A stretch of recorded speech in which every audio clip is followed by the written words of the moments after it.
الكرة بتتخلص، تعود من جديد، شواط إضافية تلعب بالأعصاب، مرتدة خطيرة، انفرد الفارو، انفرد موراتا، انفراد وحاول خطأ، كرت أحمر في اللقطة الواضحة على فالفيردي. لم يكن أمامه حل سوى الكرت الأحمر والإعاقة. موراتا كاد أن ينهيها، خرجوا عن النص. انظر إلى وجه الديربي الآن، انظر إلى الكروت التي تخرج في كل وجه، انظر إلى هذا الديربي الذي يفقد صوابه، الذي يفقد جنونه في هذه اللحظات. يا لها، يفقد عقله بالتأكيد، يجن هذا الديربي.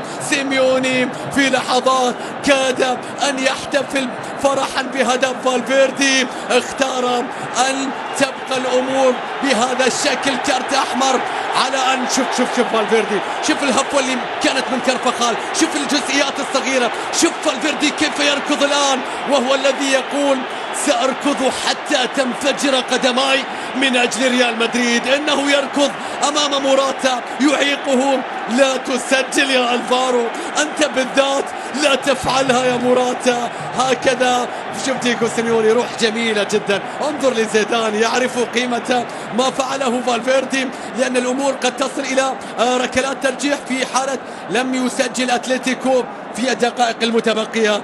لكن ديربي يفقد صوابه، ديربي في لحظات شفنا الحكم وكأنه ماسك سلاح، كل شوي يضرب في مكان. انذار انذار انذار، يا الله. شوف الانذار، سافيتش خذ انذار، كارفخال خذ انذار، خلاص اي واحد امشي من وش السعادة. شوف اللقطة، هذه اللقطة الماضية، وهذا موراتا. يا موراتا تأخرت فيها، كان يريد ان يضمنها اكثر، يتقدم اكثر. يا لها من لقطة يا اتلتيكو، يا لها من لقطة يا اتلتيكو، يا لها من لقطة يا روخي بلانكوس. تاريخنا ليس أكبر، طموحنا ليس أصغر. هذا شعار أتلتيكو سيميوني، شعار أتلتيكو الأرجنتيني مدريد. بالتأكيد الآن نشاهد كرة ثابتة. توماس أحد نجوم مباراة اليوم من قبل أتلتيكو مدريد سينفذ الكرة الثابتة. أو ساول شوف هذه اللقطة، وشايف هنا كارفخال، وشايف هنا سافيتش، والاشتراكات الجانبية اللي تصير من تحت لتحت، وشوف الحكم وشوف اللقطات وتقنية الفيديو يتابعون. لكن الآن من سينفذ هذه الكرة؟ توماس، ربما كوريا. الكرة فيها تصويبة قوية تصطدم في الحائط البشري لمدريد. الكرة تعود الآن من كوريا، يا رب، كورتوا، حائط آخر، كورتوا، حائط آخر يا مدريد، حائط آخر يا ريال. هذه التصويبة، هذه الكرة، هذه اللقطة، هذه الإعادة. كوريا تغير اتجاهها، ولكن كورتوا. أشواط إضافية مجنونة، غابت الأهداف لكن المتعة حضرت كثيرا في الأشواط الإضافية. وصلنا إلى الدقائق الأخيرة يا أتلتي، الدقائق الأخيرة يا روخي بلانكوس. توماس في كل مكان، لكن هناك لاعب طايح على أرضية الملعب، كاسيميرو.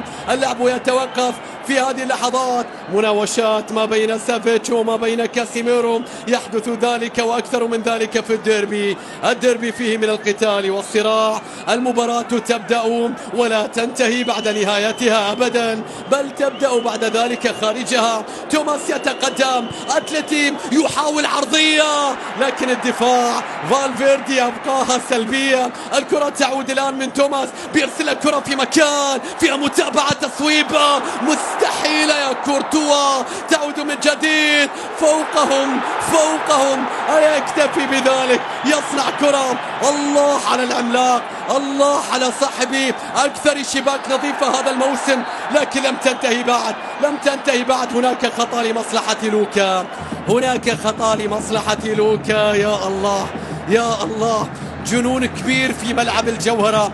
مباراة وأنت تشاهدها لا تصدق بأنها ما زالت سلبية بين الفريقين. الكرة ما زالت الآن بيرسل الكرة لوكا في مكان سليم في نص الملعب. تعود الكرة مرة أخرى فيها تمريرة باتجاه كاسيميرو. كاسيميرو في مكان لمسة، الكرة بتصل باتجاه رودريجو. رودريجو يتقدم بيلعب الكرة إلى كارفخال. الريال بعشرة لاعبين، بعشرة لاعبين، سبق وأن فاز بسوبر بتسعة لاعبين. الكرة تصل من جديد، مندي عرضية أطول من اللازم. تذكرون ديربي سوبر فالنسيا في 2080 في 2008 عندما طرد فان نيستلروي وفان دير فارت، لكن الآن فالفيردي الآن رودريجو بيلعب الكرة تصويبة. فالفيردي هو اللي طرد والكرة اللي تتحول إلى الفارو. يا سلام يا موراتا بيلعب الكرة في الجهة اليسرى، تعود مرة أخرى إلى موراتا ولكن الكرة مقطوعة. راموس يقطع الطريق. الركلات الترجيحية تقترب، نصل إلى 120، نصل إلى الوقت الأخير. يا فينيسيوس في الجهة اليسرى. فينيسيوس جونيور يتقدم بيعدي، يبحث عن تصويبة عرضية أطول من اللازم، أسرع من اللازم. انتهى الوقت. الآن نلعب على ساعة حكم المباراة سانشيز. ركلات ترجيح إذا مشاهدينا. هذا كوريا، هذا المرور، الله على أنخيل، الله على التصويب، لكن الله على كورتوا، الله على حائط مدريد المتألق. مباراة كبيرة كانت لحراس المرمى حقيقة. ونشاهد هنا هذه اللقطات من لودي ومن بقية الأسماء، والكرة اللي تتحول الآن في نص الملعب. ريال مدريد يحاول الآن في الجهة اليمنى بعشرة لاعبين، مع ذلك يهاجم في اللحظات الأخيرة على ساعة حكم المباراة. تأخر الكرة مقطوعة ولا إلى رمية تماس. ماراثون كروي، ليلة طويلة، سهرة كروية.